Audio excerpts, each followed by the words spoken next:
ஆனால் இந்த சின்னாலப்பட்டியில் முழுக்க முழுக்க வாழ்ந்தது இந்த நெசவு வச்சு தான். இன்னைக்கு வரைக்கும் வாழ்ந்துகிட்டு இருக்கு அப்படின்னு சொன்னால் சின்னாலப்பட்டியில் இந்த நெசவு தொழில் இல்லைன்னா சின்னாலப்பட்டி இல்லை எனக்கு தெரிஞ்சு.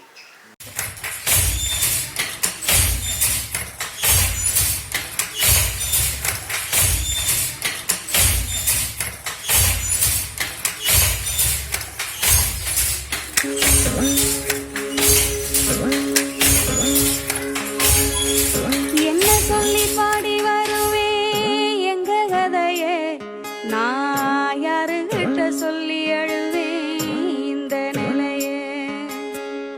என்ன சொல்லி பாடி வருவேன் எங்க கதையே, நான் யாருகிட்ட சொல்லி அழுவேன் இந்த நிலையே.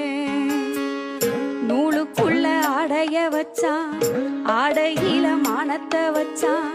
நூலுக்குள்ள ஆடைய வச்சான், ஆடையில மானத்தை வச்சான். மானங்காக்கும் வேலையதான் நாங்க செய்கிறோம். ஆமா, மகத்தான கைத்தறியில் ஆடனை